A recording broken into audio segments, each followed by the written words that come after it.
Shuck it, duck it. Hey, everybody. Hey, what's going on? I don't see no picture up there. You know, you don't? You couldn't be on national TV like that, you know. You gotta hold on. You don't see a picture? No, ma'am. It's a blank screen. The blacker you are, the prettier you are. Blacker the berry, the sweeter the juice, they say. Is that what they say now? Jill, my hand is up. Okay. I mean, I always have you go last because you always want to give your greetings. So, Sean, what's going on? Oh, okay. My slide was over. Sorry. Oh, that's all right. Hey, Sean? Enjoying my 50th week of my 50th birthday. So yeah. I'm still happy birthday! Woo, Thank woo. you. Yeah, happy birthday. Hope you have many more. You done reach a half a century. Yeah, half a century. As always, hello, boys and ladies. Wonderful viewing audience. It's always a pleasure to be with you. I want all my friends to do me a favor. And viewing audience, I'd like for you to share. Please. Information is so important, and you help us get the word out. We're a team, and we want to give you the best possible information we can give you. Okay? So thank you so much. Remember, share. Thank you. Now, Julius, tell me, I ran into you today. We went to a celebration, the Liberty City Community Center today. We seen some who is who come up today. You want to talk about that? No, I was just saying, I'm not going to give no one no free publicity. I called you and asked you what was your location. You told me where your location was, so I came out to say something to you. I meant to give you something else, but I forgot. But we'll give it to you tomorrow. Well, the reason I was a little delirious, you forgot, I had a root canal this morning at 8 o'clock. Right. And really, I don't know if any one of you guys ever had a root canal. There's no picnic with the drills and the needle. It's a painful event, my opinion. And I know a lot of people thought I had false teeth. And these are my real teeth in my head. And I have about 7 to 8 root canals all over my mouth. Well, the doctor didn't take the right thing out. He should have took your brain out. Anyway. No, you should have said the tongue. Why would you take my brain out, Julius? You're cruel. The brain operates the tongue. We want to say hello to Bernard White, to Oof Ellis, to Kenneth Jenkins. Yes, Mr. Jenkins, I did get your email. I'll send it over to our editor, and she will make the decision on what is put into the Hello Savannah magazine. We have a lot of stuff that we're doing. I think this month is supposed to be he said hello Fannie Lou. Like hey. But we're supposed to be doing the April edition is supposed to be a wedding edition. So we'll see what's happening with that. We're going to be making some changes to the magazine for the better, so that we'll be able to have everybody wanting to pick it up. So it's a lot of stuff coming. So y'all just let me ask you a question. Why did you pick April? Because more people get married in June than any other time of the year? Yeah, April is when they start shopping for doing their weddings. Right. And so a lot of weddings take place in May, June, July, August. I think June probably lead the number one month. I'm just speculating. Yeah. June is a popular month for weddings. Yeah. You got married in June? Oh no. Charlene and I got married in September. Actually in December, and I'm gonna tell you the reason why. I was trying to keep from buying her a Christmas gift, and if I got married her, I wouldn't have to invest no more money for Christmas because she'd be my wife. So I didn't, and so she had asked me. She said, "You think we're doing the right thing?"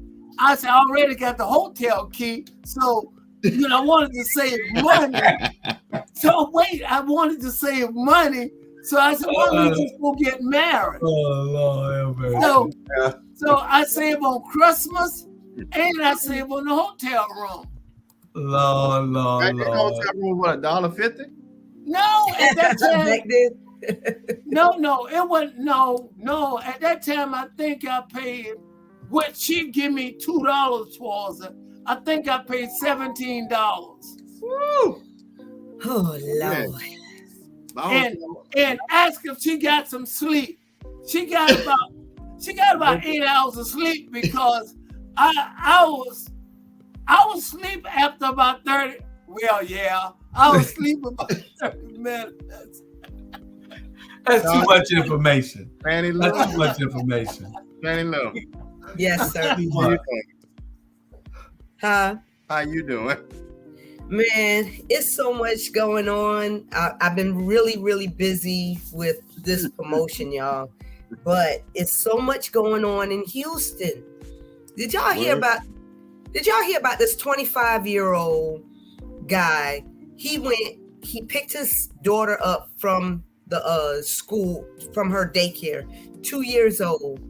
And he took her to Walmart and slapped the mama around a couple of times because he suspected her of messing around on him. Then he drove off, high-speed chase, and as he's high-speed chasing, he's on FaceTime with the girl, choking the child to death, saying, "This is what you made me do." Lord. No, not his child. His own child. And and see, this it's just this kind of stuff. Yeah. I'm so tired. We're gonna pray for him because I want to get to the topic of the night because the gloves are off. I don't even think he need prayer. What's the He topic just need his tonight? ass whipped. But let me bring it back to Chatham County. Let me tell y'all folks from Chatham County. Excuse me. Yeah. Where you going at? We ain't even got general discussion yet. I know. I don't want people to know we got these superintendent search meetings.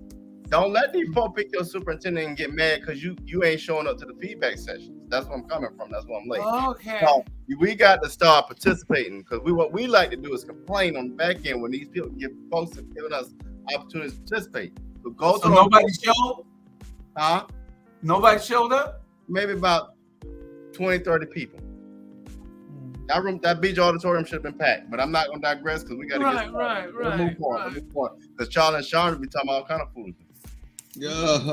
No, listen, I appreciate that PSA that you just give to people out there and to make them aware. So what you get is that what you're going to have, but you had no input and you had an opportunity. Now I'm going to tell you what the Browns did. We took the survey and we also went Neil Jenkins, but we ran out of time. But we did take the survey, Robert. Well, yeah, Why didn't they have it then? Well, that's why they need people to come to this, Mr. Jenkins, so that you can make those same comments. That was a comment made that maybe we should look in the district. There was some comments maybe we should look out the district. But if we're not there to give the comments to the people who are on a search firm, then they can't. Then they're going to make decisions based on what they got. So we got to show up, folks. All right, Julius, what's your general discussion? Why are we such a reactive people? Why y'all just say, man, we got 2 people we got to talk about tonight. 3. Well, we'll get to all of that. But today I saw looked like somebody was breaking in cars on Liberty Street. Black hoodie. The guy in the black hoodie. Yeah, you saw that guy. Yeah. This guy had a black hoodie on. It looked like he was going from car to car, and I said, "What the world?" I got a video. What was he doing? It looked like he was trying to peep in the cars. I don't know exactly what he was doing. Yeah, I was doing work. We need to have we'll talk about that. We'll talk about it later. Yeah, anyway, our topic of discussion, because we got a lot to do tonight. We got to finish down the case against Van Johnson Part 2 with all the subjects. We got Dr. Deidre Grimm coming on to tell us about the Waterworks building over there on Styles and Grenette at the new arena that should be for the public to get information out to the public and for the kids of that community to have computer labs and other type stuff to find jobs. It should be all for all this, but when you got people involved who don't care about the community, then they'll take your idea and make it into something else. And before you know it, they'll be done turn that building into something else. So Deidre Grimm will be on tonight to tell us about what we need to do on that. She'll be in at 8 or 8:30, one of the two. And we got 2 topics of general discussion. What's the date? The 22nd. 22nd. We got 2 topics general discussion 3/22/23. And they are 2 topics that I think we'll have a lot of fun with. And one of them, the first one is the Isley brothers. The Isley brothers, if y'all don't know the backstory, Ronald Isley, who is the head, the only one that you probably could recognize, only probably Mr. Brown can recognize the other brother. But I couldn't recognize the other brothers if they came up. Mr. Brown, he probably a big Isley Brothers fan, and just like I can tell y'all who every Jackson 5 is.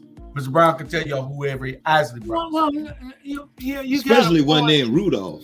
You got a point, but the point we're trying to make, how they trying to just steal all their material. Go ahead, Julius. Well, what it is one brother is suing the other brother. Right. And he's suing him because he's saying that he's not getting any of the money from the Isley brothers marketing. As a group. Right.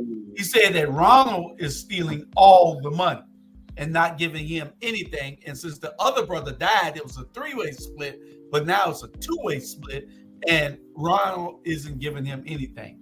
And I kind of understand what he's saying, but still, I think Ronald should give his brother something. But I know that Ronald is the face of everything. The only Isley brothers I know, if Ronald Isley came on stage, I know who he is. If the other brother came up to me and slapped me, I wouldn't know who the hell he is. True. You know, so they are suing each other in court for the rights of the logo and the marketing and the patent for the Isley brothers. He said that Rudolph, that's the other brother that's doing the suit. Right. He said that Ronald secretly went and backdoored him and took all the rights. You know what I'm saying? Like, it's already in motion, like, hey, everything Isley Brothers belong to me, Ronald Isley, and all the rights and everything is to me. That's already done. He secretly went and backdoored the brother like that. Well, you know what? I really feel bad because it showed that we as a people, period, we seem to always in dispute, but it's not about the color. It's about money. Always follow the money. Everything is about money at the end of the day. And brothers against brothers and sisters against sisters, it all boiled down to money. I've seen families being torn apart when moms or dad die and don't have a will. I have never seen people turn on each other. So I don't think color got nothing to do with it, but one color, and that's green, and that's sad. Yep. Yeah, that's very sad. And that's sad that happened because I was under the impression when I was young, those brothers had it together. They had Sight the World. They was out of, I think, Houston, Texas, if I'm not mistaken. Sonya, they was from Houston, right? I have no idea. Yeah, the Isley brothers from Tell Houston. them, Sonya, you from Savannah. Yeah. No, but she live in Houston now, and she a part of this show, and she real nosy. I mean, I'm sorry. What went on? But that's where they from. We're trying to see where the Isley brothers are really from. You know, it could be. They were from up north. No, they're from. Yeah, I was thinking they was from like Detroit or somewhere. Google it real quick, Sandra. It could be Texas. You know what I'm thinking about? You know what I'm thinking about? The Cornelius brothers and Sister Rose. I think they're from Houston. Treat her like a lady. Y'all ever heard of them? Cornelius brothers. Like a lady. Right. Cornelius brothers and Sister Rose. Sing it, Charlie. Huh? Sing it. 10 green ballers hanging on the wall. Wow. If one green baller should accidentally fall, there'll be 9 green ballers hanging on the wall. Come on, baby. Where they from now? Somebody look up where they from. You in the audience? We need a little help. I think they're from Texas some way. Well, okay. Well, we'll find out in a few minutes where the brothers. They're from Cincinnati, Ohio. They're from Cincinnati, Ohio. Lincoln Heights, Cincinnati, Ohio. Yeah, Ohio. Okay. I know it was somewhere up there. Well, I want the viewing audience. Now, hold on. James Bondwell say Teaneck, New Jersey. No, James Bondwell is absolutely wrong.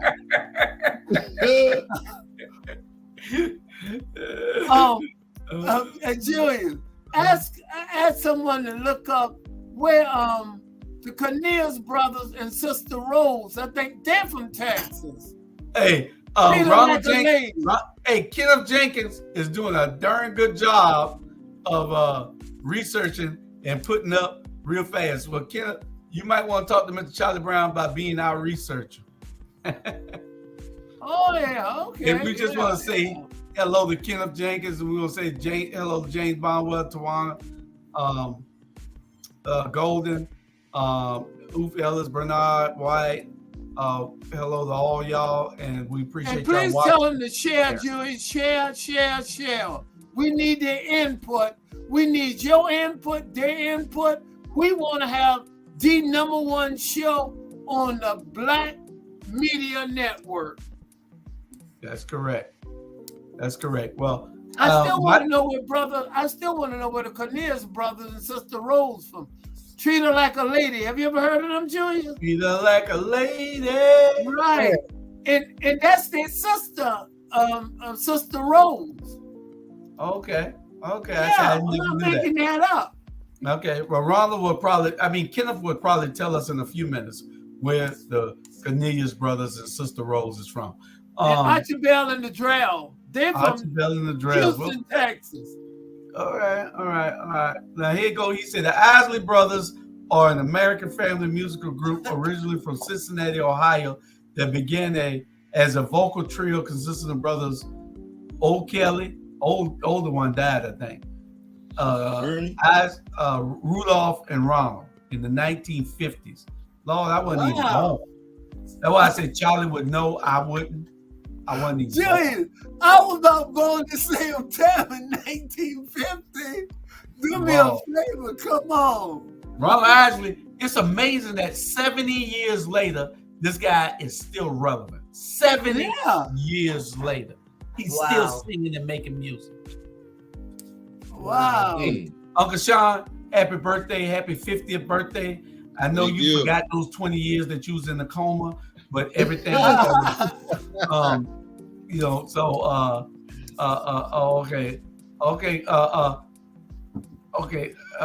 Cornelius Brothers and Sister Rose was an American family singing group from Florida, Diana Beach, Florida. It was formed in 1970 and gained popularity in the 1970s.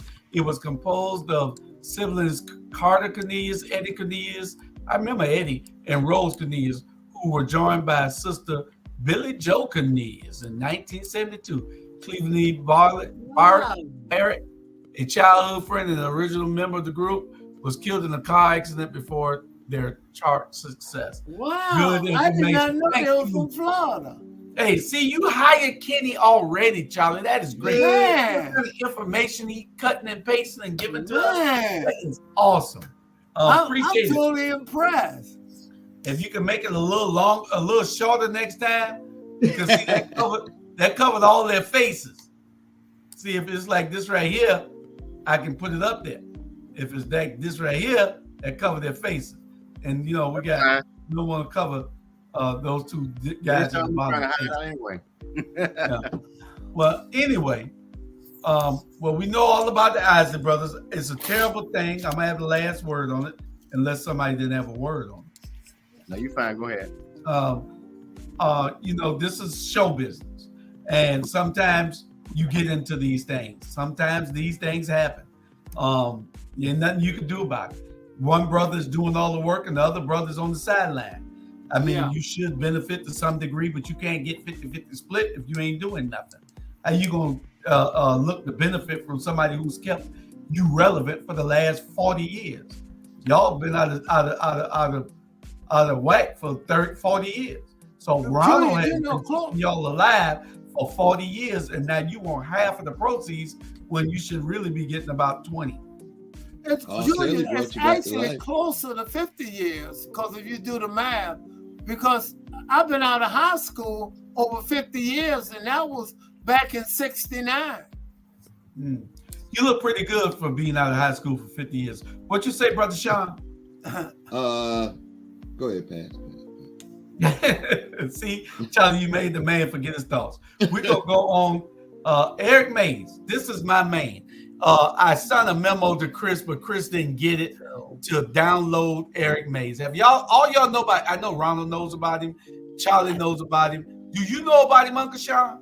Yes. Do you know about him, Sean? Eric Mays? No. Really, the Flint, Michigan council member? Y'all need to be on TikTok. You don't know about Eric Mays. You got to know about Eric Mays. He is my hero. Eric Mays does everything that he's supposed to do for his constituents.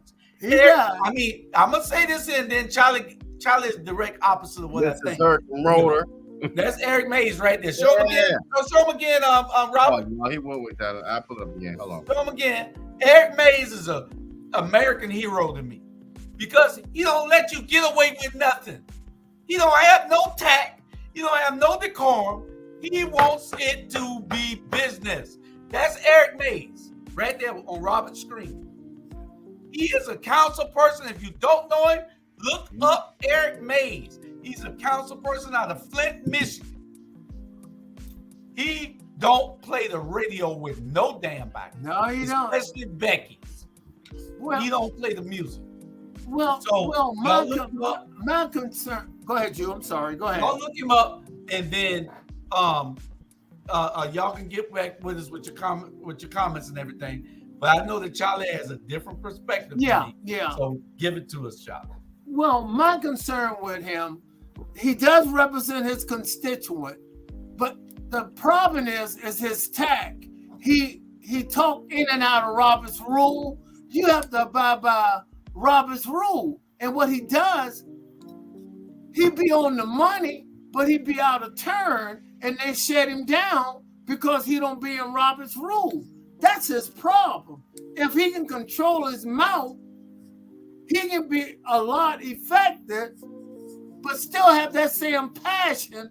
If you're going to be in the game, you got to know how it's played. And he want to play it his way. It's not a dictatorship.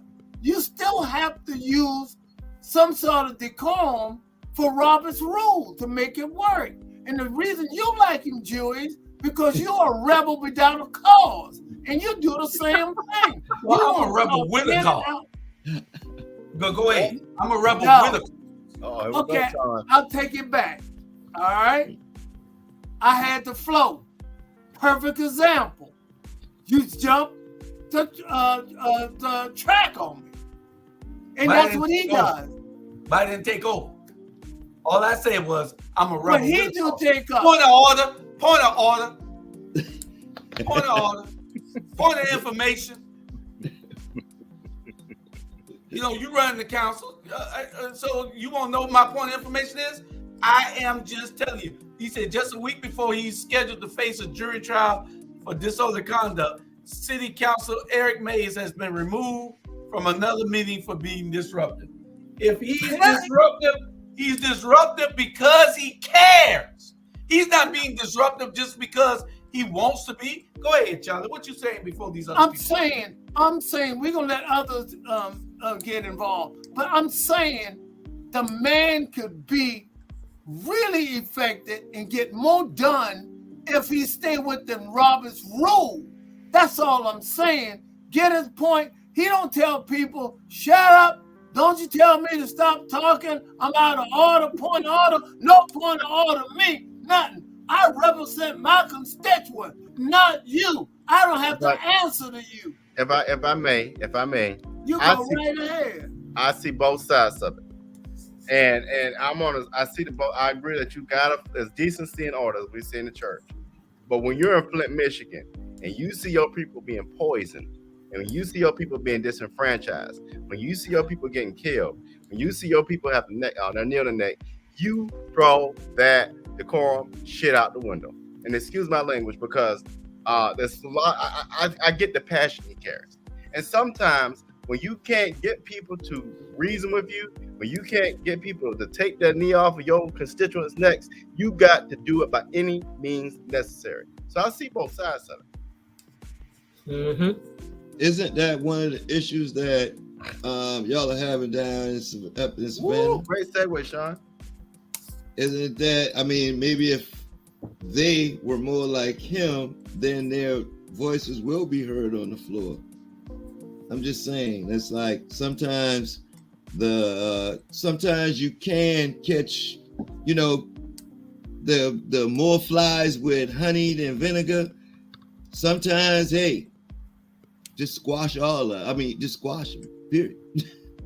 Well, we want to make sure that Kenneth Jenkins knows that he is a reckoning to someone to be reckoned with. He said he sounds like Keisha who's running for mayor now. he's a little. He's way past Keisha. Right. Keisha is smart with what she's doing. Eric is diligent with what he's doing. He's determined. He's passionate, and he's uncompromising. The thing is, can I say this? I did cut you off. Can I say this? Keisha will get ready to say something, and Van will be rude to her and say, make it short. Now, how can he tell her how long to talk? Exactly. That's wrong. You do that. That's rude. Now you just threw me off because now I'm gonna check you on you telling me to keep it short, and that just threw my item out the window. They do it on purpose, Sean. They do it on purpose. They disrupt her. They disrupt her on purpose. And another thing they do, Sean, while she's speaking, they open candy wrappers and ball it up on the mic. That's wow. It's very rude. People, so it sounds crackle. It's real rude. And he does one person called her a ghetto bitch, and nothing was done about it. And the reason they make the crackling sound, a great deal of people can hear exactly what she's saying from the crackling. Right. It's a diversion or distraction. And it's being recorded. When she went to speak the other day, he turned to her. It was her turn.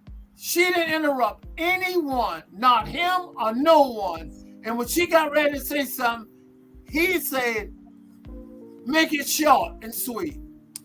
Make it short. Well, and this one makes me a little disturbed by not only disrespecting her in that manner, but allowing Nick Palumbo to disrespect her in that manner. And I said it last night, and I'm going to say it again. I'm looking Nick Palumbo dead in the face. When you did that, what you fail to realize is this is a cultural thing about us folks, Nick, and that we all have black mamas.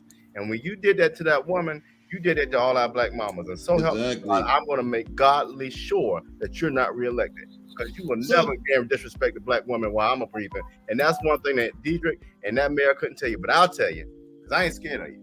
That's why they're awarding this man watermelon, because stuff like that happened. Of course. Stuff like that's why they're awarding him watermelon.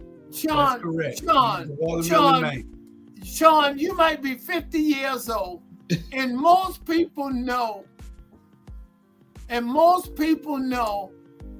when you throw watermelon, tap dancing at black people sometimes, it's like a racist slur. And that watermelon, they know it had to say, we don't care. We're going to get you a watermelon. But Charlie, somebody say that came from a black business. I don't care where it came from. No matter where it came from, where he put it came from a black business for him to eat. Right. For him to eat. It's not even watermelon season yet. It didn't come from exactly. Exactly. They can't even watermelon season yet. You're right. Yeah. But they took that shit out the freezer, man. But what we got to realize is that we are in a political season. I want Mr. Jenkins to understand that overboard is where all of them need to go. If you see Eric Mays, I want you to Google Eric Mays so you can see what Eric Mays does. He gets results. They haven't put him off the council. They haven't done anything to him because the people put him there, because he's doing what the people told him to do.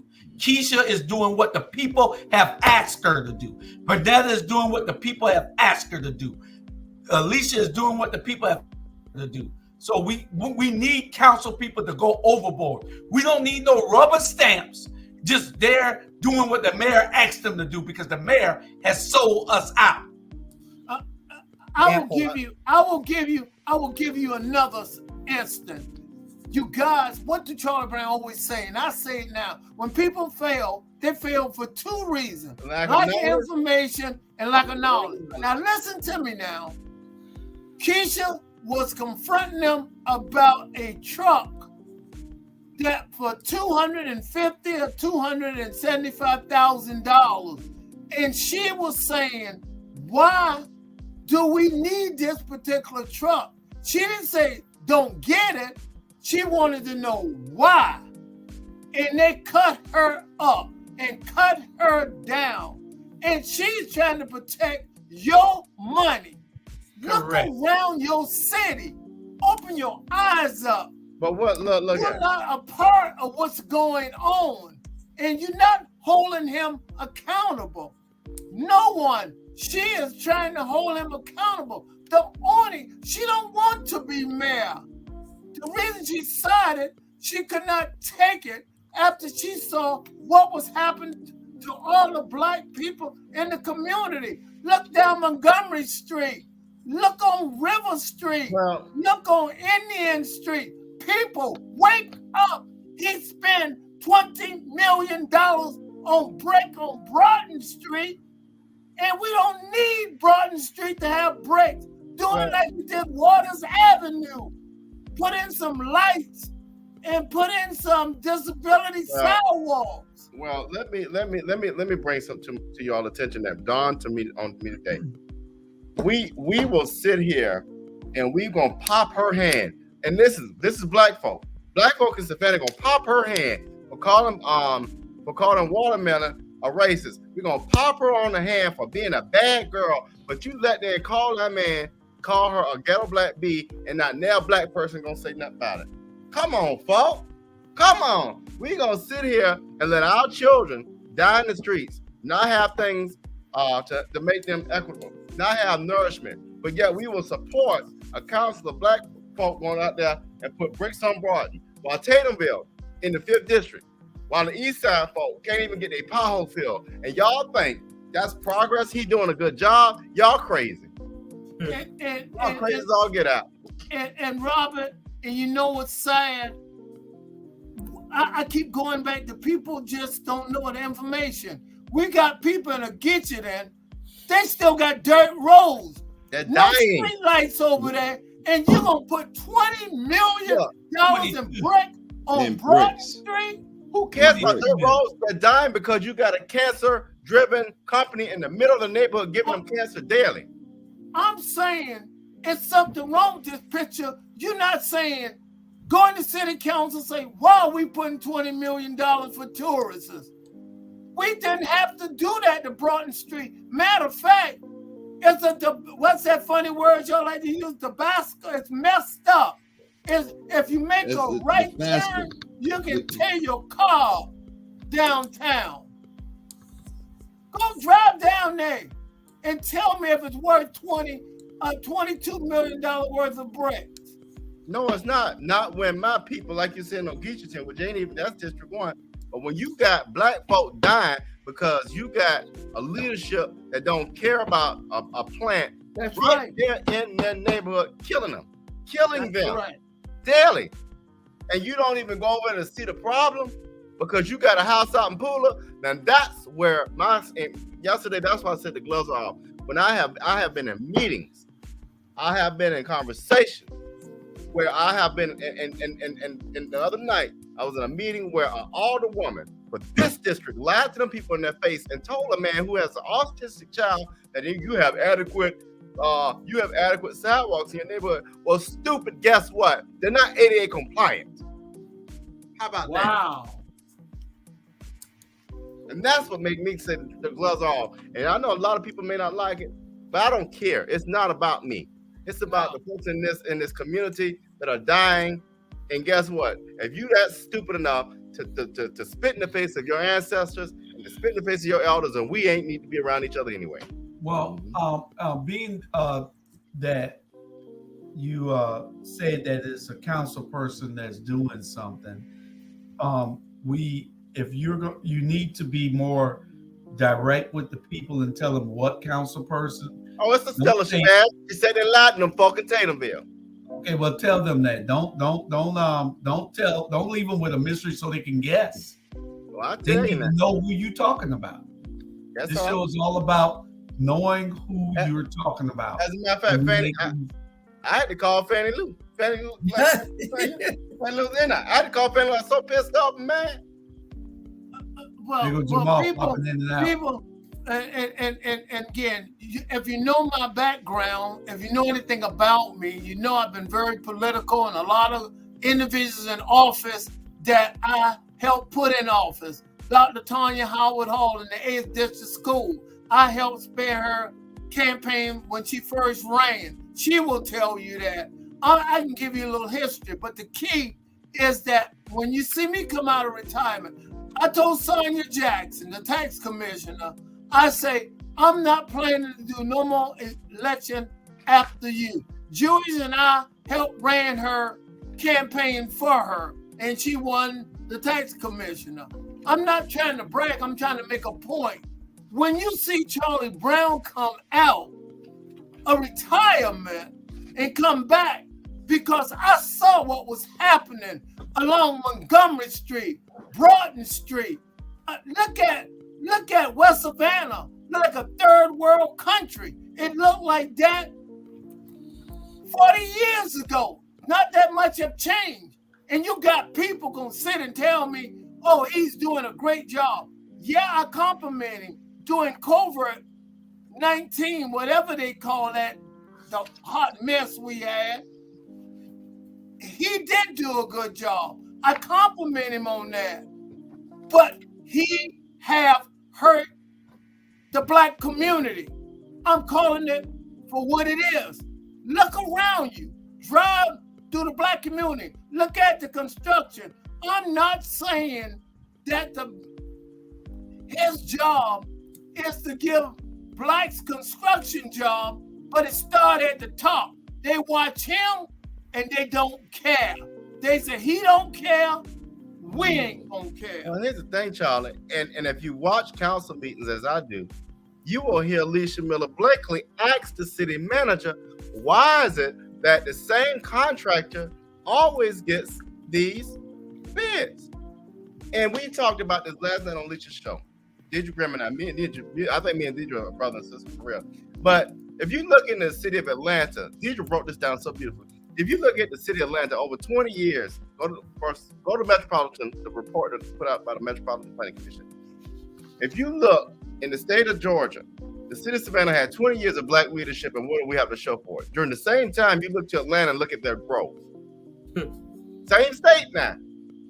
Say it. What's going on? So what that tells you? What that tell you? That we playing nice, playing diplomatic, and don't say nothing and don't make them people mad is out the door. And we don't have to cuss each other out and be rude to each other, but we gonna doggone stand up. And for those of you who don't realize that you got folk down there that look like us, who are not advocating for us, when you got folk down there that's sitting at that table who are blocking black businesses, they got to go. Okay, well, I appreciate that. No, Mr. Brown. Hold on. No, just short and sweet. Short and sweet. Okay, go ahead. Okay, you know what I feel bad about? I got a little bit of intelligence. They talking term limits, okay?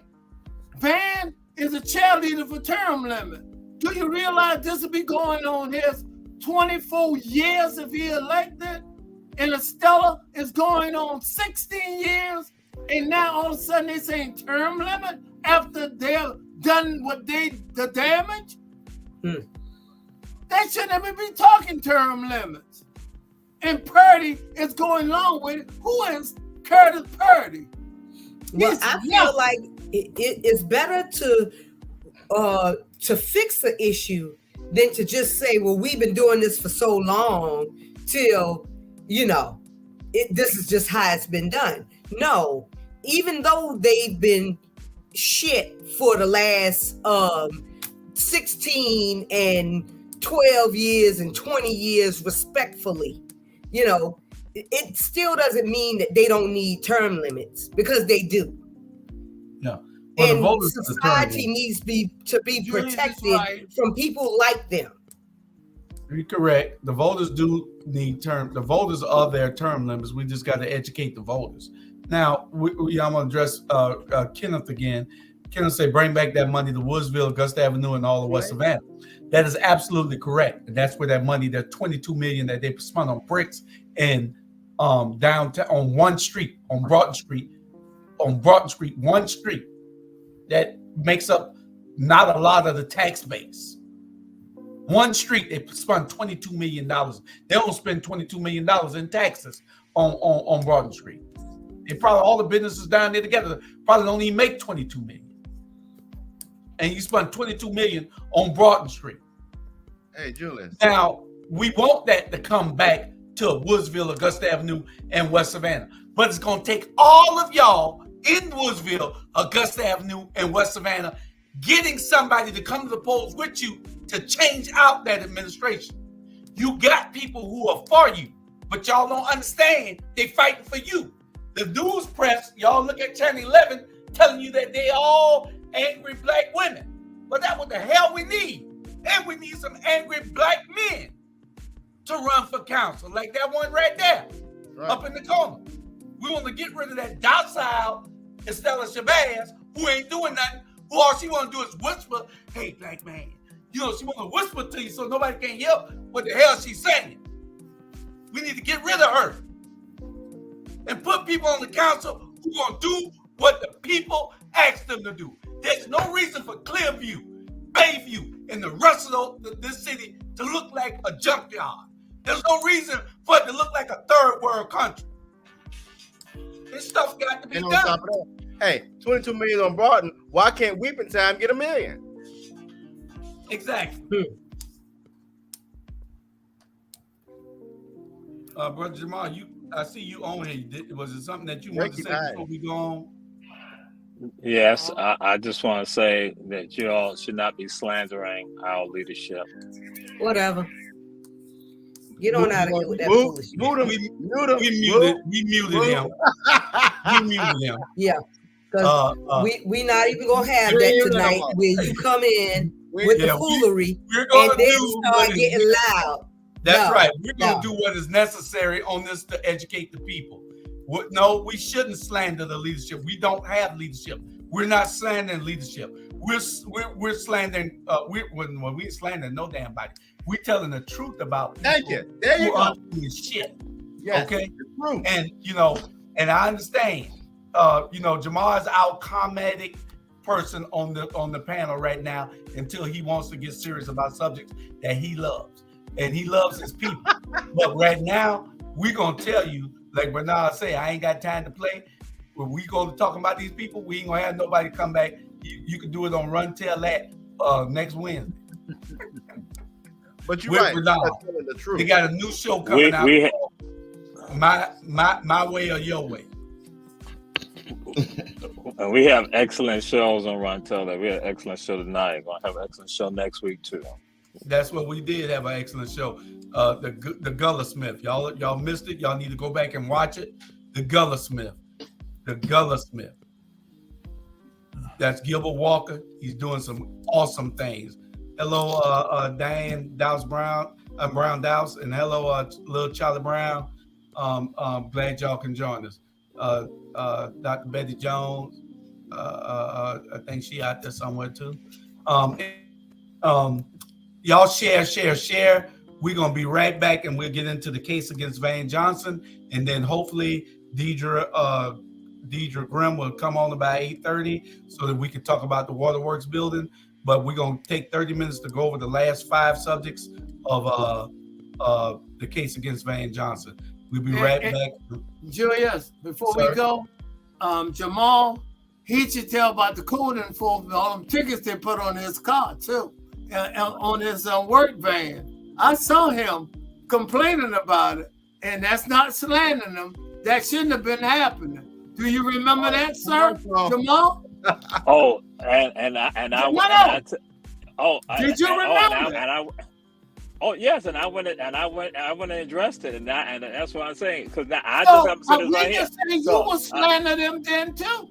Okay. I didn't slander them. I didn't slander them, Charlie Brown. No, I didn't, Charlie Brown. Take up our calls too. Don't worry about just your calls. Take up our calls too. We'll be right back in 1 second.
Okay, before we go any further, I also want to tell everybody that this show is being sponsored by One Price Cleaners over in Garden City. If you haven't been there, go there. That's where me and Mr. Brown get all our clothes done. Bernard Brown, I know you going there soon. Sean, if you're ever in town and out of Midway, come on down. One Price Cleaners, Sean and his wife and family, they are running a great service for us at One Price Cleaners. Shannon, and we call Dre. Yeah, Shannon. The shirt I have on tonight, this is one of their shirts. I don't go to number one cleaner, and that's One Price in Garden City. And this shirt look good, and I look good in this shirt. So actually, I make the cleaner better because the way I look in the shirt. That's correct. You do look good in that shirt. Look at this shirt. They got complete dry cleaning, laundry, and alteration services. That's correct. You just need to go there. They're at the Farmers Market in Garden City on Highway 80. Y'all make sure right there on the right before you go into the Farmers Market, look at that little shopping plaza. Right there on the right is right there in Garden City. Robert, make sure all your clothes go to One Price Dry Cleaners. Hey, Bernard. Jill. Hey, what's up? Jill, the best prices, and I'll shut up after this about the dry cleaner, but the best price on dry cleaning in this city and the best price on laundry shirts. I'm telling you, you can't beat their price. Okay. What's up, Bernard? And how y'all doing? Hey, they say when truth appears, falsehood. When truth rises, falsehood is crushed to the ground. Huh? You ever heard that saying? When truth rises, falsehood is crushed. I ain't never heard of that one. Yeah, Jamal says it all the time. Truth, you arrived, and he got crushed to the ground. He's no longer here. I don't believe nothing Jamal say. I don't believe nothing y'all say. Hey, Sonia. Hey, y'all. Hey, y'all. Hello, young man. How you doing? Yeah. So what's up? I had to clear myself. And RG, I was a little drunk, so I. What did you be? That's an inside joke. I had a long day, man. I'm good now. I'm good. Okay. Yeah. You gotta stick to the rule, like Mr. Brown said. I ain't gonna bring that rule on you. I'm sorry. The case against Van Johnson, part 2. We got about 4 or 5 subjects. And we want people to know we're just not here to criticize Van Johnson. We're gonna criticize any damn body ain't doing what they're supposed to do. Y'all gonna get it. Mm-hmm. Right here on this platform, on all our shows, you gonna get it. Mm-hmm. You ain't got to worry about this. Ain't a show against Van Johnson. This is a show against anybody that's a detriment to our community. That's correct. Now y'all take and run and tell that. That's right. Yeah. I just want to make a comment to Bernard for a second, just a sweet one. I want you to keep one thing out of your mouth. Don't put a P word in the front of a certain person's name. And that's all I'm going to say. Okay. Now we can go back ahead. to seriousness. But back to I was glad to do this said. When you and a lot of us on here, the P word I'm talking about. Yeah, a lot of us on here have been in different spaces and meetings and heard conversations. And when you see the disparities and the downright flagrant disregard for Black communities, you get enough is enough. Enough is enough. But let's go ahead. Let's get it going. Because a lot of people gonna get mad. But guess what? Take your mad and go to Memorial Health and let them fix you. Well, we missed about 5 subjects last time. I think we caught the weeping time. We had the Black businesses that you got 600 bars and only 8 of those bars are Black. People with alcohol license, and only 8 of that is Black in a majority Black city. That means that we're paying and patronizing everybody with alcohol, and we aren't any of the benefactors as a company to make any of the money. This is a tourist town now, and we understand that, but there is no equity in giving out licenses. We on the weeping time, I think, where we stopped at. We discussed it for a minute, but we got about 25, 30 minutes before Deidre comes on at 8:30. So let's get this here done. We got a whole hour left because we started late, and we'll go all the way through the whole hour. We got exactly 1 hour left. So if we can get to the weeping time, the weeping time is where the largest slave trade in the history of this country happened right here in Savannah, Georgia. And the mayor and his council, because let me explain something to y'all. The mayor can get anything passed that he wants to because he has 3 flunkies on there, 4 really: Curtis Purdy, Dietrich Leggett, Curtis Purdy, Dietrich Leggett, Linda Wilder Bryan, and Estella Shabazz. And Palumbo, but Palumbo is going to do what he wants. Yeah, Palumbo kind of like the mayor. The only ones advocating for us is Alicia Blakely, Keisha Gibson Carter, and Bernetta Lanier on that council in Savannah. Now, the mayor can get anything that he wants passed. Anything that he wants done, he can get passed. So don't believe it when he goes up with these alcohol licenses. All you got to do is tell Dietrich, Linda, and Bernetta, and Purdy what he wants done, and it'll get done. So if he was for this community, he would get those things done. So that's just the back base. But what I'm saying is, he's not wanting to preserve this slave site. He does not want to preserve anything that make history. He could probably make more money and draw more black people to this region, to this city, if he was to do this right. But he doesn't want to because he don't care about black people. Y'all can tell him I say that he don't. His actions prove it. But you got some people with blindfolds who don't want to see nothing. They don't want to hear nothing. You know? Well, and it's just bad.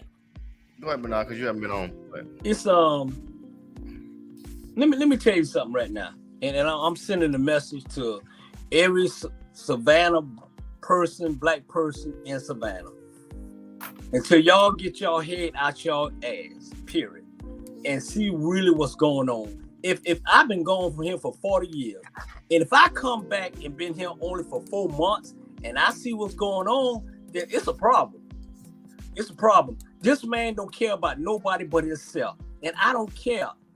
Brother, I don't care about this man. I'm telling you right now, I don't like this man. This man is only for himself and the white community. They build this community now only for tourists. At the end of the day, they don't care about the black people here because you know why?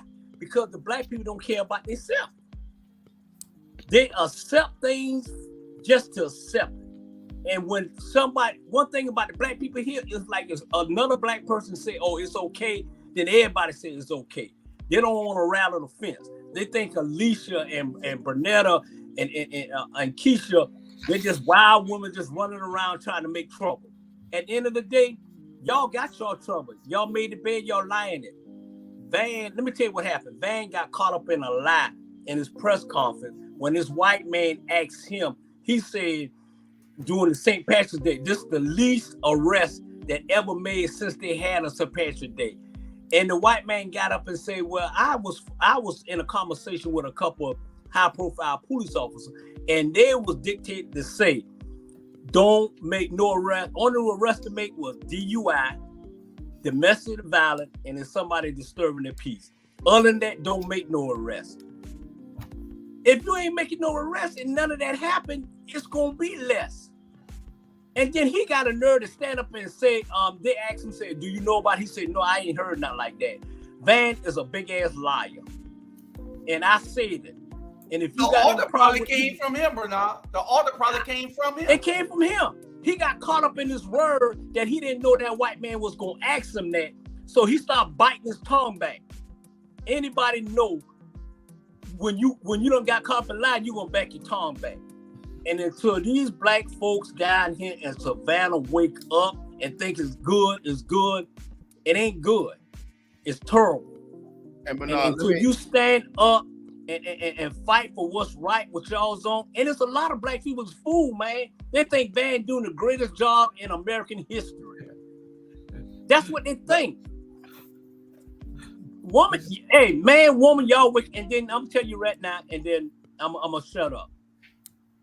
Yes, I call you black man's punk on 2 shows ago, and you are. Because you got these women fighting for y'all, and all y'all want to do is sit around here and gabba with Becky and kiss up Van butt and all that. Dude, I ain't here to kiss your butt. I'm here to take you down because you is wrong for the black community in Savannah, Georgia. Matter of fact, you is wrong for Savannah.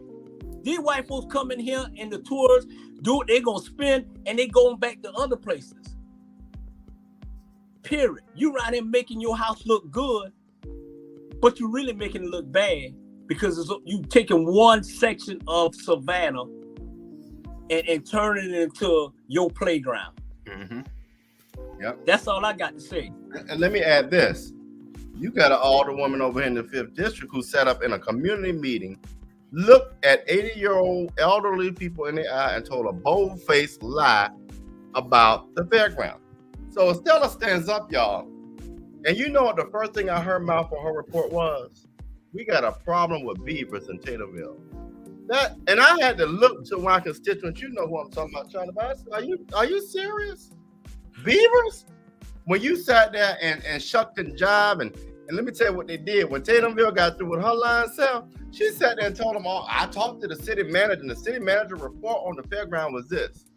But then you turn right around and say, well, the city manager had a meeting about something in the district, but I wasn't privy to that. I'll be doggone. You mean to tell me you got a meeting going on with somebody who came from DC about your district and you wasn't in the room? You're a liar. And then guess what happened? Charlie Brown, I ain't gonna call his name. You know what I'm talking about. They asked her 3 questions in a row. Lie, lie, lie. Because what you failed to realize was all the one with Keisha Gibson Carr had just come in there and gave the truth. And so those people jacked you up. And then they told you, they tore up and chewed up so bad, all you could do is put your head up and walk out in shame. But they had the nerve today to make an announcement. Man, come on. One thing I'm going to say is this. Why would you say that, Robert? Why are you coming at us? Because when you got people who have blood, sweat, and tears and built their homes brick by brick, and they couldn't go to Havisham Woods, they couldn't go to Georgetown, they're important to me. They're our elders. They're our ancestors. And they deserve the truth. And if you can't give them the truth, I'm going to tell you what I told them when you left. I ain't scared to say I don't know. And I'm not going to lie to them. But they deserve better. These people deserve better because this is theirs. It's not scared. It's not the tourists. It's theirs. My question to you, if you was elected tomorrow, would you show up at the meeting when a black business license is on the line? And I want to speak to Jackie Semesso directly right now. Let me tell you what I would have done with that. If I was not feeling it, because you got to read, Estella. First, you got to read. So if I wasn't feeling the proposal, or, you know, whatever, I would have had a conversation with Jackie looking at this is how right. I mean, that's what you do. You have a conversation with, I ain't feeling this. And I'm going to tell you why I ain't feeling it. But I would not be so much of a coward as to not show up because my mayor told me not to. You got to handle people correctly. Because guess what? You got a black business. You got a black business. You done hurt all of the black businesses in this city because you don't want nobody to have something you ain't got. And your food ain't that good in the first place. So let's be real about it. No, I'm gonna go there. I said the gloves are off. They are off. Ain't nobody gonna hold me back because this is the end of the day. You done dogged out our people. It's time for you to get dogged out. And I'm not gonna miss now word going forward. You're not gonna sit here and do my people all kind of ways. Because my daddy's blood, sweat, tears in this land. My mama's blood, sweat, tears over here. So I don't care what you like and don't like. But what I'm not gonna allow you to do is sit up here and dog shit on our elders and our ancestors because you want all the gold. No. The only thing I was gonna say, the absence of her from that meeting, out of sight, out of mind, and that's what she was trying to portray. But that was wrong. She should have stand up and represent, because that's what they elect her to do, not to hide. Well, here's the thing: you hiding because you didn't want to split the vote. You a coward. Well, that's what I'm saying. What you should have done was have told that young lady, I ain't gonna vote for it, and this is why. or go ahead and vote for it and support your people. But don't go hide behind the closet because, again, you don't know what you're doing. You don't know how to handle people. I bet you won't go hide from your family. I bet you won't go hide from somebody who offer you a check. I bet you won't hide from that school. Oh, I ain't gonna talk about the school. Okay, I'll leave it alone now. Thank you, Robert. Okay.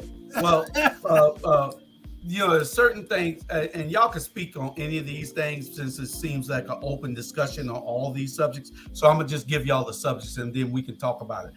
We got the weeping time, which we're talking about right now, with their being afraid to do what needs to be done to secure that area for lasting memory for our ancestors for what happened in that spot.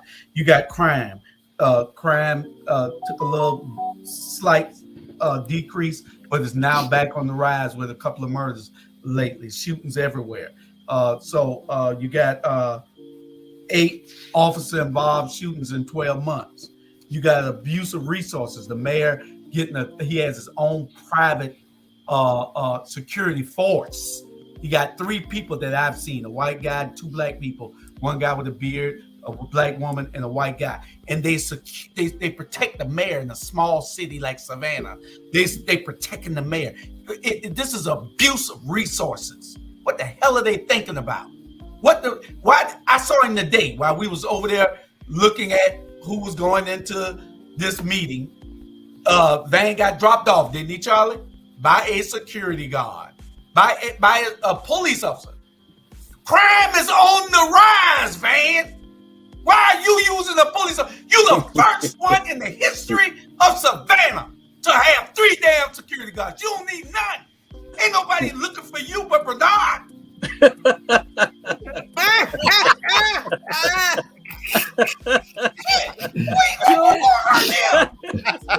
Julius, I'm not trying to change the whole. I'm not trying to change anything, and I'm glad you put it out there. But I was incognito today. I had on my dog shades and a cap. Now people know I was over there, Julius. Yeah, they didn't know who you was. I was incognito. I saw you with your binoculars. And I you was tell him where you was. I tell him. You want me to tell him? Hey, man. It's Guess what, Bernard? You want to know what your mayor was with that sorry security guard and the tenant windows of the floor, and the city of Savannah had a call there at that doggone announcement. That was a doggone mess. How you got the city at an elected official's announcement and the mayor won't endorse them? Well, guess what? I'm after you too. We're going to make sure Keisha gets a call as the 68th mayor of Savannah. And I said that. Yeah. But at the end of the day, first of all, that's not my mayor, but I'm leaving. Let me tell you what's wrong with Savannah. I'm telling you right now. And y'all going to think I'm crazy. Savannah got too many police officers. Savannah got too many police officers that not doing anything. That part. They got too many police officers that not do. I done seen 5 and 6 police officers in one area. All they doing is talking. You know what I'm saying? They ain't stopping no crime. Because crime, like you said, crime going up. They are not doing anything. Nothing whatsoever. Period. And at the end of the day, man, y'all gotta. I say y'all, but I'm here. It's a big problem in Savannah, Georgia. It's a leadership problem in Savannah, Georgia. Y'all got a mayor that he think he Hollywood. You need 3. Matter of fact, Joe Biden don't even have 3 security guards with him 24/7. Ain't nobody want you, dude. Ain't nobody want you. Only person want you is that dude in New York City. Yes, I said it. Nick Palumbo, my and at the end of the day, at first, I'm gonna ask y'all a question because what is the mayor? What are any mayor responsibility in this city? What's their responsibility? Just tell me. Look over the Crime, judiciary responsibilities of the city. crime, They share. transportation, waste. They share, but the mayor actually leads city council, and they help write policies. But we're a city manager driven town. It actually goes through the city manager, but the mayor job is to get information from his constituent, the city, and take it to the city manager and say, this is what we need done. He is the CEO of the city of Savannah. Okay, so you got the mayor's black, the city manager is black. No, No, city manager's white. The city manager is white. No. Oh, okay. You just got it from DC. well, No, really. The thing is you know, you could let the only time that we need to consider color is when you're talking about the group of them, knowing that there are 7 African Americans on that council, super majority. You have an opportunity to do things for this city. Where's all the things in the city going? Where construction? Where's it going? Where's the printing and documents to be printed and all that stuff? Where's it going? Where is advertising? Where is it going? What are they giving back to our community? You know, they got a Savannah First policy, which is great. But now you have the majority of the city, which is African American, and you aren't giving them anything. Who has he hired in key positions in the black community? He said that Marty Johnson would be gone. She's there before. They fired her when Eddie DeLoach came in. Van Johnson brought her back, saying she'd be there for 6 months. Now she's been there for over 36 months. And So don't forget Van Johnson is a liar. All he does is tell people stuff, and he don't mean none of it. And Julius, don't forget about the chamber. How much money they give the chamber? Give the chamber $11 million a year, don't they? $11 million a year you give to the chamber. That does what? They don't promote anything for black people. They don't use anything for black people. They don't use black services. They don't do a damn thing. But y'all got them in office. It's time for a change. Remember, in November, they got to go. And let me give you an example of what Julius is talking about. Remember the Maynard Jacksons and Andrew Youngs and all that of Atlanta, right? Remember Herman Russell? Herman Russell grew his business because you know why? They gave that black man a contract. That's an example of what he's talking about. You will not get it down here. Yeah. You're too scared. Yeah. I can see contracts. So the contracts are always going to go to somebody else, but they will never go to somebody that looks like us or businesses that look like us. And that's a problem. One of the things dear to Bernard is the housing authority, and I know he helps his family out with the business that they have, and the housing authority with the elevators. And you go ahead, Bernard. You know what? I'm gonna piggyback. I have never seen a city that don't care about the older folks. I have never seen this. Every place I went to, on Waters, on Havisham, whatever that elder people stay, they complain. It's a mess. It's a hot mess, man. These folks are complaining. These folks sometimes don't have no nothing to eat. The people that taking care of them is abusive to them. They talk to them all kind of way. I'm telling you right, I'm be honest. Some of the people that come out there, elderly people smell. They ain't get taken care of. And on still on the one on Waters, man, it's ridiculous. I don't know what the house authority do. I don't know what they doing, but I have never seen a city brutalize and treat the black people the way they treat them in this city here. And for y'all to stand up and constantly let this happen is a shame. It's a damn shame. I guarantee you. And I'm gonna say this. Say it. Sometimes you might have to go to a white leadership than go to a black leadership. At the end of the day, at least they're gonna come to the table and say, let's talk about it. Well, and let me say this out. They'll feel the same pressure Van Johnson feeling. Let me say this out. Okay. You got, matter of fact, you got too many people that's in leadership. It's been there too long. It's time to move on and make a change. It's time to move on and make a change. But these folks so scary to talk about it, to talk about people. It's ridiculous. You got people that's gonna ride with us, and then once they done hear who we talking about, they're gonna ride out. Bye. I'm tired. And you make a great point, Bernard. The only thing that I can say is that it shouldn't be about color. It should be it's not. But it is because color. Right. No, it's not about color, Drew. It's not about color. It's not about color. Trust me, I'm 60 years old. If I had a problem with color, then I wouldn't be able to at where I'm at now. I'm not, like they always say, my best friend is black. No, my best friend is white too. I'm talking about this Jewish. Black folks don't stick together. And that's why the white folks do the way they do, because I'm guaranteeing you at the end of the day, it's not about color, it's about right and wrong. It's about putting people that look like us in position and take advantage of us. They take advantage of us. Well, and that's what I was going to defend. I was defending what you said. Yeah. That it shouldn't be about color. Right. But it happens to be because it's a majority black council that isn't looking out for their people. If this was a majority white council, we could understand it better. And, we'll all be together trying to say you need to do more. Yeah. But now you have a black council in place that disregards the needs of their constituents. Yeah. For underserved communities that have been underserved for 100 years. And they do nothing. And they lie to you and tell you lies like Estella Shabazz said, like Robert said, Estella Shabazz does. They lie to you and tell you how great it is by giving out some free lunch and damn blankets over there on the east side like Deidre and Linda. They lie to you every day with Van Johnson doing what he's doing, telling you what he wants to tell you, thinking that you're going to believe every lying word out of his mouth. The man is a damn liar. He lied to me at lunch. We went to lunch every other Tuesday or Wednesday for 6 months.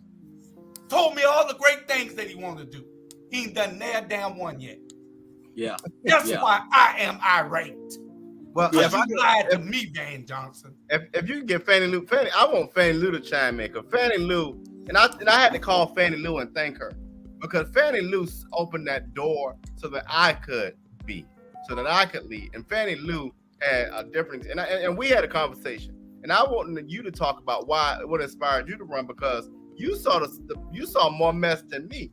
But had it not been for you, she wouldn't be. Her foundation might be a little bit strong, but you helped crackle that down. Well, I mean, the same thing was going on back when I decided to run. This is nothing new. That's why I'm so quiet, because everybody acts as if, they just stopped doing things for the community. But I wrote a whole manifesto about the fact that Black leadership was doing nothing back in 2014 and 2015 when I was trying to get that 5th district seat. But this was when the Wonder Twins were at their best in the 5th district, because it was the Shabazz ass and the Shabazz ass, and we wasn't getting nothing. I don't know what I don't know what Bob James got his girl doing over there in the 5th district on the county side now, but I don't have a good outlook on Bob James either, because he's one of the other people that has been bankrolling these leaders and getting what he needs out of it, out of the city or whatever, and it's the heck with the regular people, and big shout outs to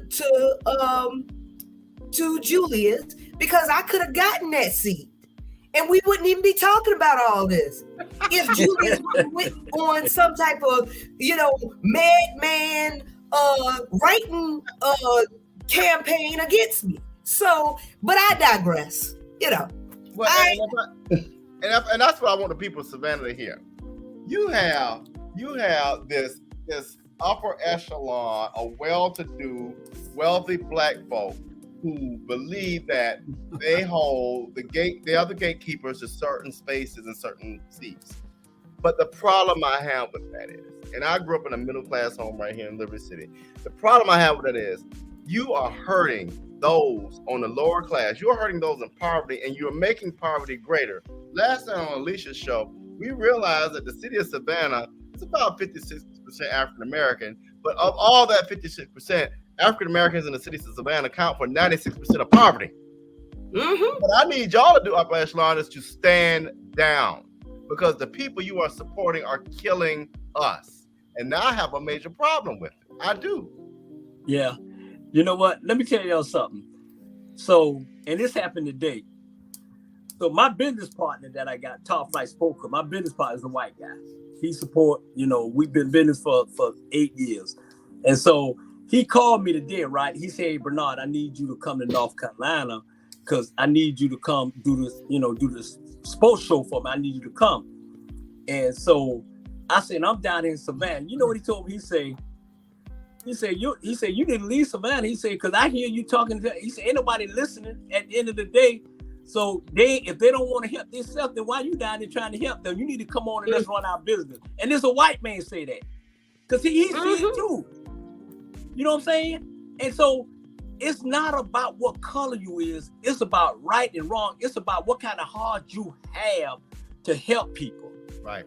To help people. He don't even know Van, but don't like him. He already see like that dude ain't nothing but a big liar. He told me that today on the phone. And it's a white man. You know what I'm saying? So when a white man call you a liar, you a liar. Because they know what they look like. A liar. Sean, would you like to put input in or? No, I'm good. I want to come back to Savannah. I don't want to and then I'll take your turn for a minute. Oh, well, I knew that was coming.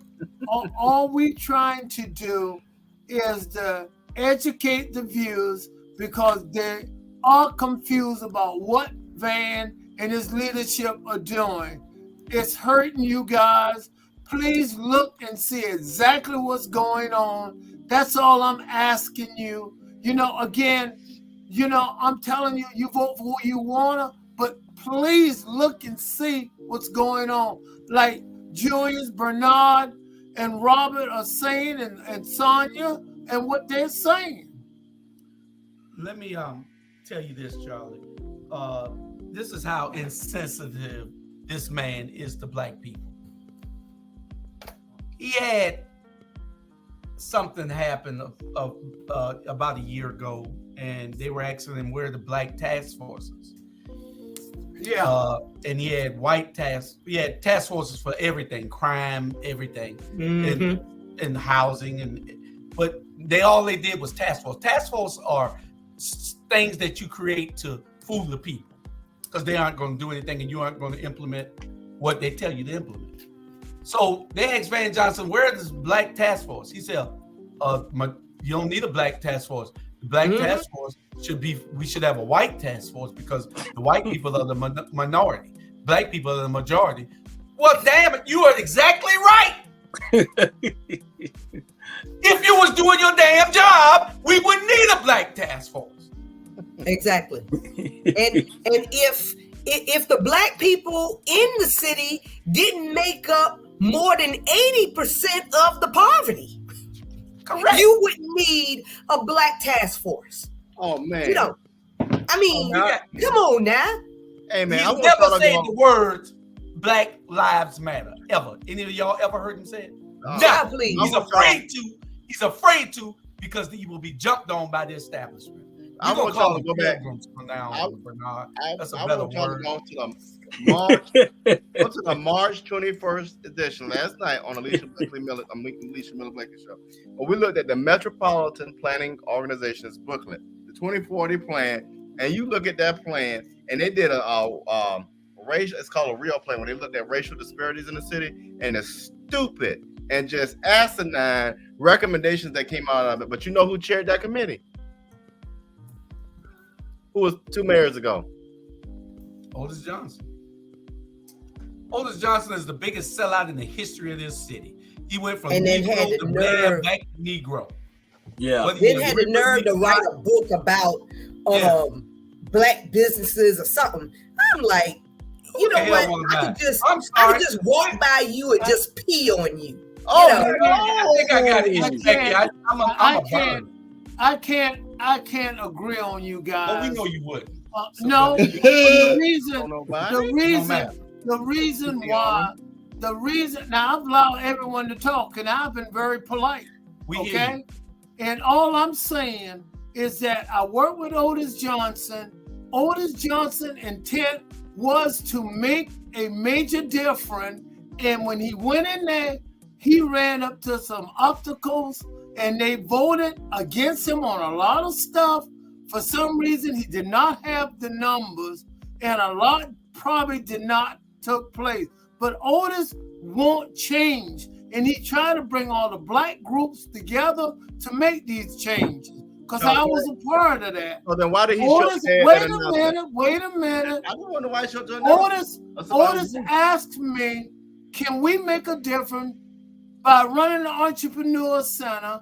And we did. We had so many black businesses go through the Entrepreneur Center to learn how to get their business off the ground. You needed a proper business plan and a lot of other stuff. So Otis Johnson did make a difference. It might not have been up to a lot of people what they wanted, but he did make a difference because Robert just said he even changed that information. Well, Mr. Brown, nobody said a bullshit committee. Nobody said he didn't make a difference when he was mayor. We're talking about the difference that he's making now with all heading all of ad hoc campaign committees. That's what we're talking about. We're talking about the guy now. We're not talking about the guy you knew then. Everybody at some point in their life has changed. And this man changed for the worse. Yeah. He talked about Alicia, Keisha, and Bernetta like they were adults. And any man from that position to go from where he went to where he went up to and disrespect black women like that in my face, he can never tell you that he didn't tell me that. Otis Johnson is what he is. A handkerchief head Negro. Yeah.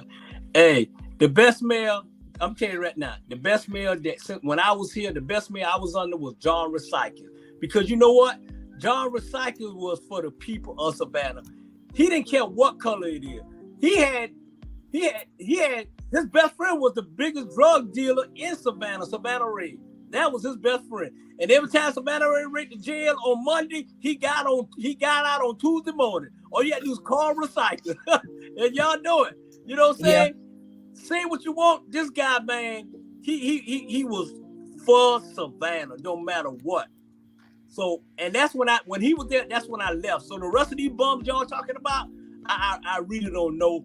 But at the end of the day, things got to change, man. Things got to change because at the end of the day, you know, it's getting ridiculous. And the only way you can change it, you know, folks need to go November and vote. We're not bashing the person because I really don't know them. What I'm saying is what we see is time for a change. Vote for the person who's with you. Vote for Robert Bryan for 5th District. Vote for Alicia for her alderman post. Vote for the new mayor of Savannah, Georgia, and Miss Carter. At the end of the day, a woman gonna do I ain't nothing against y'all men now, but I'd rather vote for a woman to do the job than for a man to do it because a man gonna sell you out. A woman gonna stand up and fight until the end. Look at Sonya in that corner right there. I would vote for her for the next damn mayor. Trust me on that. But no, let me add this. But no, you're gonna know this, and everybody on here know this if you're from Savannah. See, let's go all the way back to Recycles. When Benny Mitchell was out here, Reverend Mitchell was out here advocating for y'all. Y'all want to talk about him. Oh, yeah. You want to just go play nice. Don't say nothing. But you got a parade and you got MLK Boulevard. Just play nice, and you're doing the same thing now. Just play nice. So what has playing nice gotten us? But when somebody go out there and stand strong and advocate and don't take no trash, then they become rowdy. But then you didn't allow somebody to call them a ghetto black bitch. Are y'all crazy? Come on, Bernard. Robert, make it make sense. Robert and Mr. Brown, could y'all address this question on the bottom of the screen? I ain't never heard him say nothing. I've never heard him say it, Ivan. Okay, well, Mr. Brown. Well, hold on. Let me. I never heard him say it, but here's the thing: a task force, because we've seen about 1 million of them, should come back with recommendations that make sense. A task force should have people that are around the table that can influence the conversation, add value to the conversation. When you do a task force like you did with that real task force around community and urban development and planning, you don't have people like Dr. Deidre Grimm at the table because you don't want to hear the truth, then your task force is nothing more than a bunch of bullshit. So what I don't like about these task forces and what I don't like about this stuff is a bunch of smoke and mirrors, because what you got is people who are putting their friends around the table, who are giving you political favors, who will pat you on the back for doing absolutely nothing, and we get nothing from it. And again, what I don't like about it is the people in my district, like District 5, and some people in the district like District 1 who suffer. And that's why I have a problem with it, because they're 16 years sorry ass sat over there in District 1 and done nothing for them people. And you're doing nothing now. But Mr. Brown, I did not hear. Hold on. I did Mr. not Brown, hear. Mr. Brown, could you address the irony of what he said? Address it from that standpoint. You know what I tell you what. I'm gonna yield the floor to my brother Jamal and let him explain it. I'll yield my time to brother Jamal. Hey, he must be don't hear you. I think my computer is moving slow. I think I'm gonna come in through my phone. I'm gonna log back in because it's moving slow.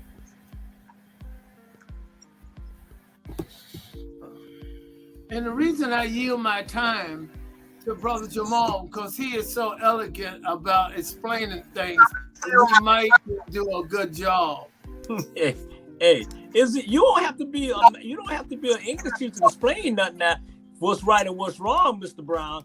Hey, if you passionate about what you're saying, it was a question, Bernard, that I didn't never have Van say it. I was told he stated that we didn't need a black task force because the city council was the black people task force. Hey, he said we don't need a black anything. That's what he said. We don't need a black anything. Well, but Van is right. He is right. He's exactly right. I agree with Van Johnson on that. You don't need a black task force. The city manager is there doing what they're supposed to be doing. I mean, the city council is supposed to be doing.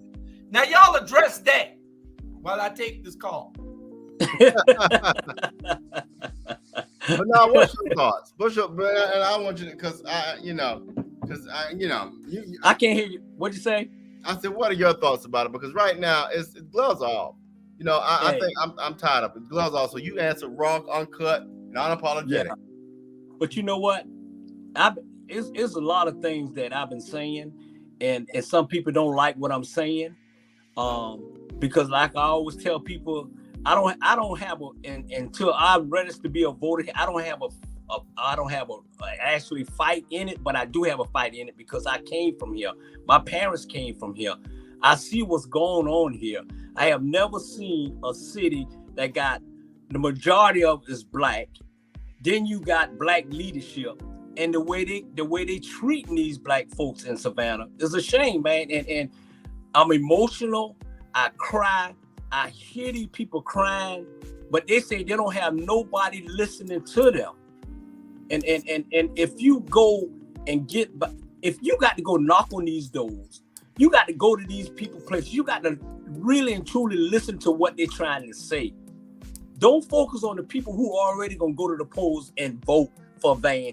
Focus on the people who don't understand what's going on. Those are the people that's gonna have you win. The people that don't know and listen to other people that saying, yeah, he's doing a good job. If somebody comes tell me one more time that he's doing a good job, I know something. Well, and let me bring you back on that. Anybody that says that, because I saw Reverend Smalls give an example of this the other night. I want anybody who thinks that mayor is doing a good job to give me one example of what they see. One example. Give me one example. Come put it in the chat. Come text me. Give me one example. One. Well, that is exactly what we're trying to do. Is we're trying to bring the information. We're trying to bring stuff to the individual. We're trying to educate you so you can see what's going on. The question that I ask every individual, if he's doing such a great job, tell me what it is that he's doing so great, other than COVID-19, which he did a good job with his leadership. Now, I'm not going to knock that. Joe Biden did. But beyond that point, Robert, tell me what else has he done? I got two. Go ahead, Sean. He put $20 million on Broughton Street in bricks. So who you telling? If you live on Broughton Street, he doing the best. Yeah. If you live on Broughton Street. Yeah, I love it, Sean. You got a point there. Other than that, real good point, Sean. Jill, he got me on that, boy. Oh, I don't know what happened to Dr. Grimm tonight. She was supposed to be on the show, but she didn't show up. We afford you any opportunity that you want to get here. But if you're gonna come, I need you to come. If you're not, I need you to tell me you're not. We told the people that you would be here and you didn't show, so you could tell me whatever else later on. I have a question, real, if I'm not cutting you off, on maybe a strategic thing on the liquor license or whatever. Now, is the people that they're granting liquor license, and it's just question for devil's advocate type, are the people that they're granting liquor licenses to, are they centralized to one area? Like maybe they want one area to be party city and everywhere else to be, like, say, alcohol free. Well, you know what I'm saying? Yeah. Let me give you a quick snapshot. No, they're giving license all over the city of Savannah, but when it comes to a black person to get a liquor license, they have to jump through all sorts of hoops. For an example, it's over 600 licenses in Savannah, and there are only about 8 black people have a liquor license in Savannah. There's something wrong with that picture. And they find all sorts of excuses to keep them from getting licenses. And that's not right. And people are not owning up to the truth. And I'm trying to educate people to let them know that's what's taking place. Ask Van why. Why do they vote no every single time? Yeah. Have anybody ever tried to license all over the city of Savannah? Has anybody ever tried to mirror, like say Old Charlie's, or mirror everything that these guys have, or say done all the time? All the time. Still no results? All the time, Sean. I'm saying if you're going to be about it, you need to understand and study city council. I've been griping on it for years, and no one can come and rebuttal me. Check it out. There's over 600 liquor and beer licenses in the city, and we only have 8. Now, so you telling me it's only 8 people do it right, and all the rest get turned down? If anyone want to tell that to me, don't piss in my face and tell me it's raining, because I ain't buying it. That's bias, and I'll say it again. I keep hinting to the people, every person, every business that has attempted to get a liquor license, if you have been turned down, because they can't keep moving the goalposts for no reason, and they should file a class action lawsuit, because, I don't care what you tell me, but this does not pass the smell test. Well, the city, the matter of fact, there is a couple suing the city now. They're going to have the city in court because they did everything they need to do. They crossed the T. I'm going to get you, Jamal. they're doing everything possible, and the city still turned them down.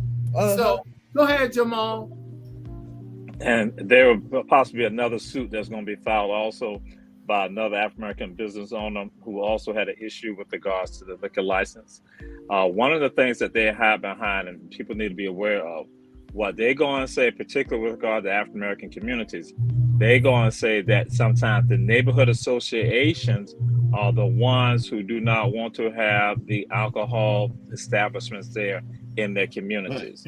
So that's why, and I'm just saying this out there to the audience out there, because we talk about a lot of stuff, he talk a lot of stuff on the Rabble, but I don't hear people talking about telling people who are listening to y'all to become a part of your neighborhood associations. That is crucial, because that's one of the ways that they use, because they go to those meetings with those neighborhood associations and they are spitting out some of the stuff. And so again, some of y'all checking out the Rabble, some of y'all don't even know what your neighborhood association is. And guess what? You got from county commissioners to county chairmen to the mayor to city council members and state representatives and school board representatives going to those going to the neighborhood association meetings. And that's where you can go and really get them on some of it right here. So just throwing it out there. But I understand exactly where you're coming from. But guess what?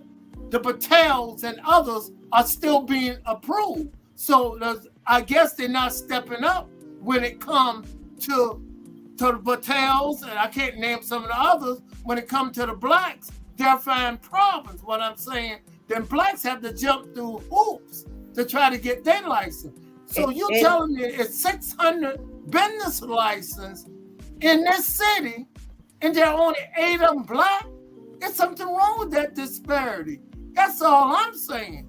I understand where you're coming from, and I appreciate you sharing that information about the community meetings and stuff. And these 10 to 12 people that show up at these, because it ain't a whole lot. I mean, it's a lot of old people, and it's probably about 10 or 12 of them, that show up at these community meetings and that are faithful members of the community associations. But they still tell me you want me to buy that Kool-Aid and make me believe that, it's the community associations that's saying that they don't want that business. Well, I remember when the community association didn't want that. Remember when they were putting that, a storage facility right there as you coming into, as you going into Nottingham? You know what I'm talking about? Yeah. And nobody wanted that, right? Nobody wanted it. But stupid behind John Hall, he hung about, it's going to bring... That's my friend. He was your cousin back then, whatever. I don't care. But holler about, it's going to bring jobs. How many damn jobs does a storage facility bring? Somebody. 2.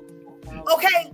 So he got his pockets, even though the community association had already said they didn't want it.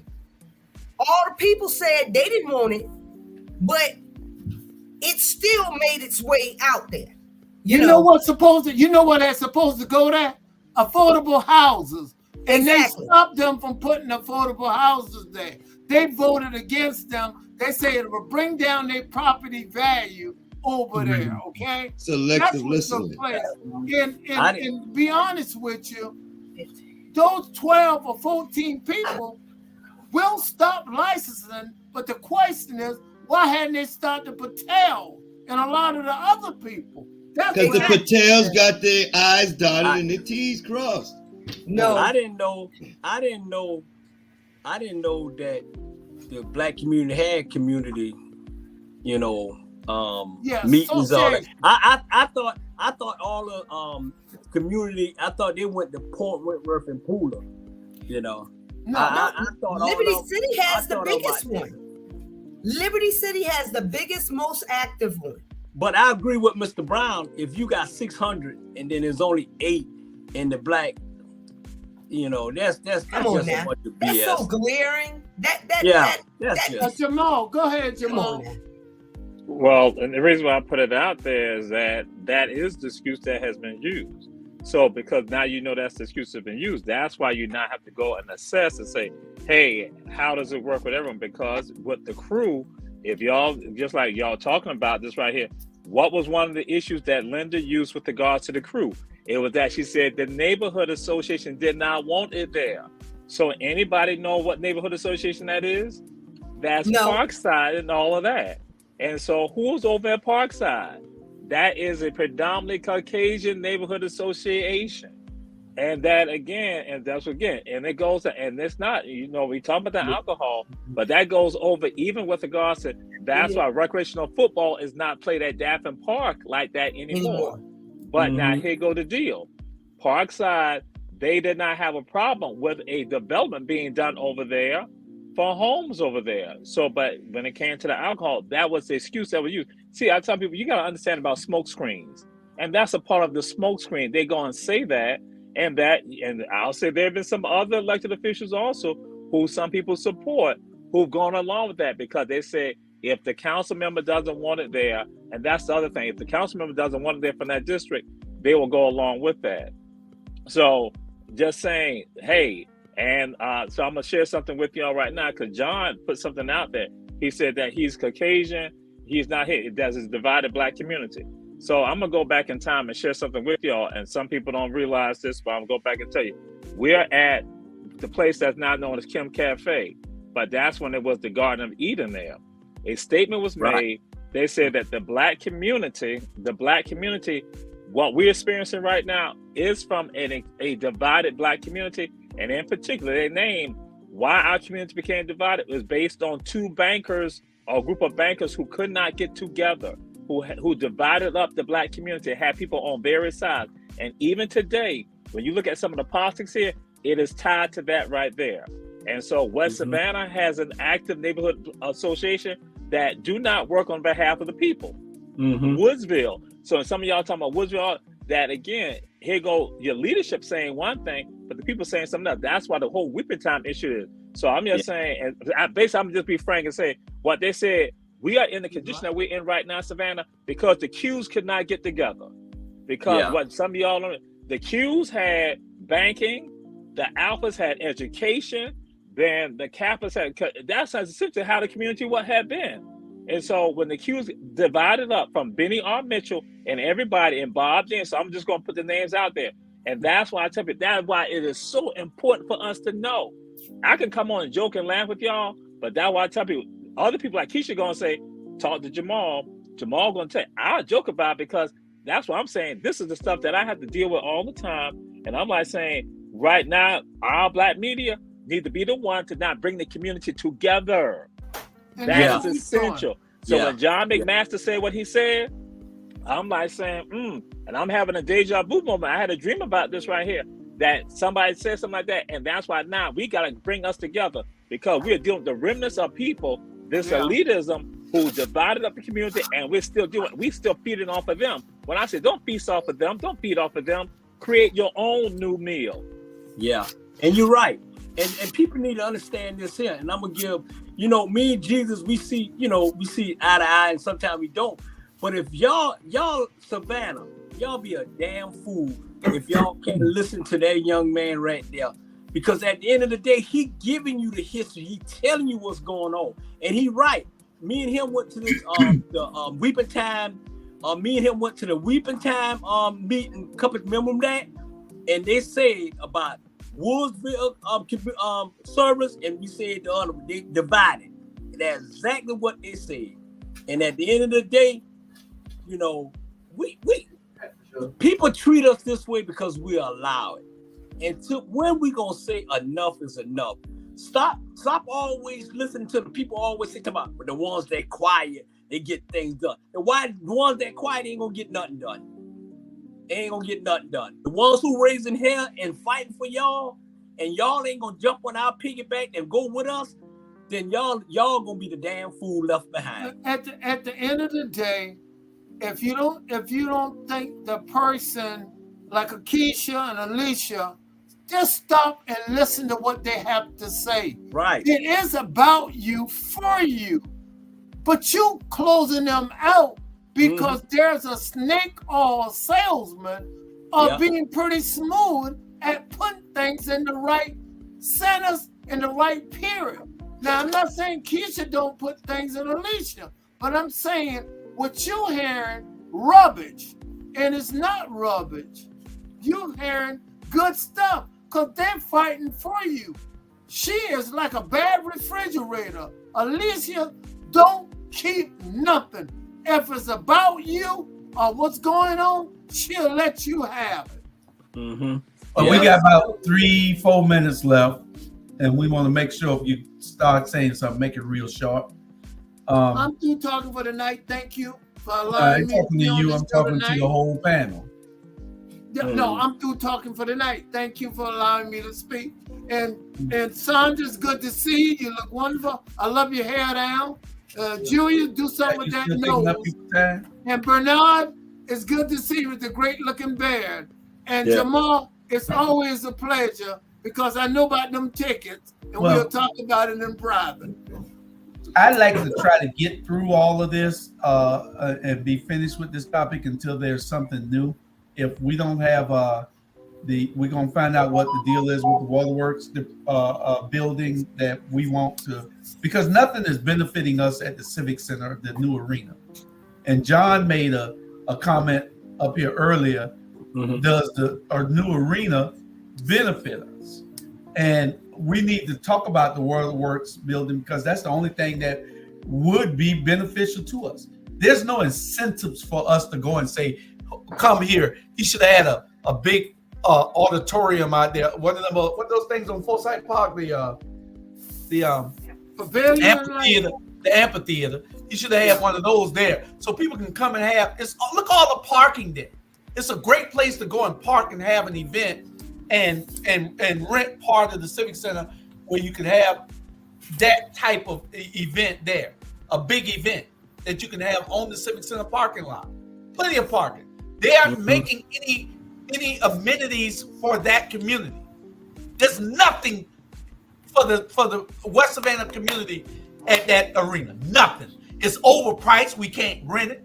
We can't do anything with it, but that's a discussion that we'll have pretty soon. John, it hurts because after a while, especially when they have traffic and they have big concerts and everything, those people are pissed off. They're building a big hotel or something right across from it.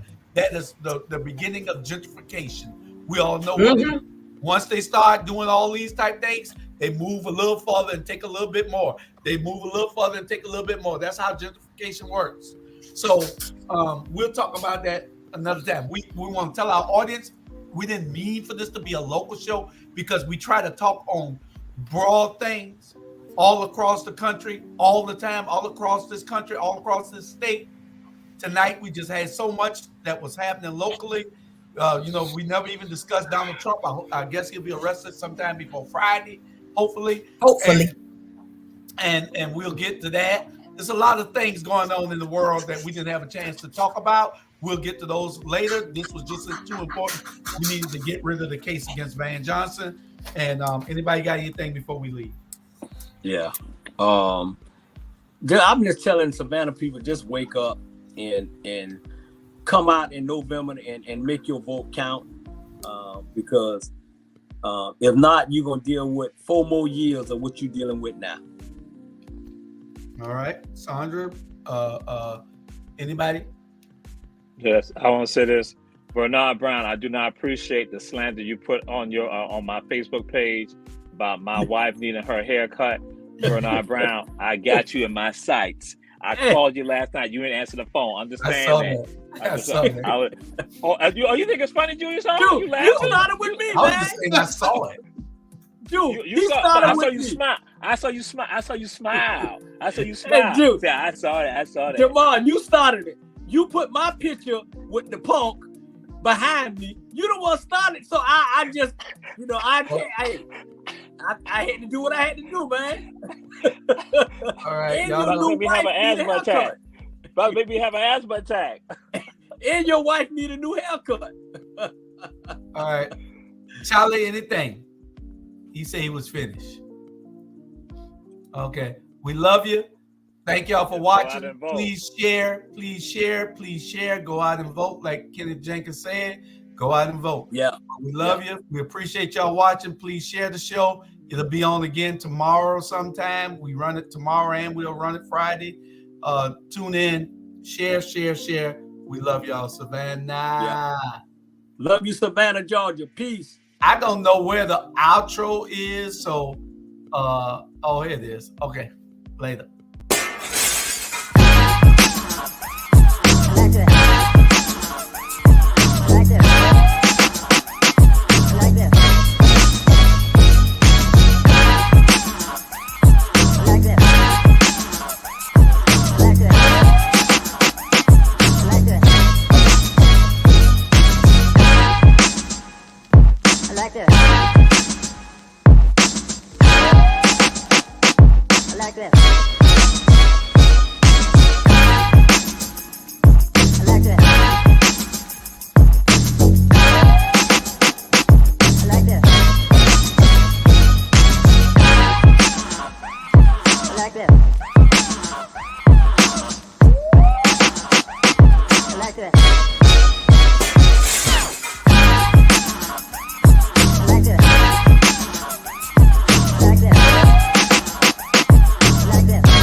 I like that.